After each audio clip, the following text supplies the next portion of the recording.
Premier ലീഗിൽ super Sunday പോരാട്ടത്തിൽ Manchester യുണൈറ്റഡിനെ പരാജയപ്പെടുത്തി ലിവർപൂൾ. ഓൾഡ് ട്രാഫോർഡിൽ നടന്ന മത്സരത്തിൽ എതിരില്ലാത്ത 3 ഗോളുകൾക്കാണ് ലിവർപൂളിന്റെ വിജയം. മികച്ച രീതിയിലാണ് ലിവർപൂൾ മത്സരം ആരംഭിച്ചത്. 7-ാം മിനിറ്റിൽ തന്നെ യുണൈറ്റഡ് വലയിൽ പന്തെത്തിച്ചെങ്കിലും VAR പരിശോധനയിൽ ഗോൾ നിഷേധിച്ചു. എന്നാൽ 35-ാം മിനിറ്റിൽ കസമീറോയുടെ മിസ് പാസ് മുതലെടുത്ത് സല നൽകിയ പന്ത് ലക്ഷ്യത്തിലെത്തിച്ച് ലൂയിസ് ഡിയാസ് ആദ്യ ഗോൾ നേടി. അധികം വൈകാതെ കസമീറോ വീണ്ടും ബോൾ നഷ്ടപ്പെടുത്തി. സലായുടെ അസിസ്റ്റിൽ ലൂയിസ് ഡിയാസ് മത്സരത്തിലെ തൻ്റെ 2ാം ഗോളോടെ ലിവർപൂളിൻ്റെ ലീഡ് ഇരട്ടിയാക്കി. 2ാം പകുതിയിൽ കസമീറോയെ പിൻവലിച്ചാണ് യുണൈറ്റഡ് കളത്തിലെത്തിയത്.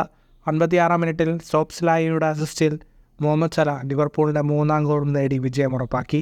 മത്സരത്തിൻ്റെ കണക്കുകളിലേക്ക് വരുമ്പോൾ 53% ബോൾ പൊസിഷൻ മാഞ്ചസ്റ്റർ യുണൈറ്റഡിനായിരുന്നു. 8 ഷോട്ടുകളാണ് മാഞ്ചസ്റ്റർ യുണൈറ്റഡ് ആകെ തൊടുത്തത്. 3 ഷോട്ട് ഓൺ ടാർഗറ്റ്. 492 പാസുകൾ 82% കൃത്യതയോടെ മാഞ്ചസ്റ്റർ യുണൈറ്റഡ് പൂർത്തിയാക്കി. 11 ഷോട്ടുകളാണ് ലിവർപൂൾ തൊടുത്തത്. 3 shot on target. 453 പാസുകൾ 84% കൃത്യതയോടെ ലിവർപൂൾ പൂർത്തിയാക്കി. തുടർച്ചയായ 2ാം തോൽവിയോടെ 3 മത്സരങ്ങൾ കഴിഞ്ഞപ്പോൾ മാഞ്ചസ്റ്റർ യുണൈറ്റഡിന് 3 പോയിന്റ് മാത്രമാണുള്ളത്. 3 മത്സരങ്ങളും ജയിച്ച ലിവർപൂളിന് 9 പോയിന്റാണുള്ളത്. സീസണിൽ ലിവർപൂൾ ഇതുവരെ ഗോൾ വഴങ്ങിയിട്ടില്ല. ഇന്റർനാഷണൽ ബ്രേക്കിന് ശേഷം ലീഗ് മടങ്ങിയെത്തുമ്പോൾ ലിവർപൂൾ നോട്ടിംഗ്ഹാം ഫോറസ്റ്റിനെയും മാഞ്ചസ്റ്റർ യുണൈറ്റഡ് സതാംപ്ടനെയും നേരിടും. ഫുട്ബോൾ ലോകത്തെ കൂടുതൽ വാർത്തകൾക്കും വിശേഷങ്ങൾക്കുമായി സ്പോർട്സ് കഫേ പോൾ തന്നെ സബ്സ്ക്രൈബ് ചെയ്യുക.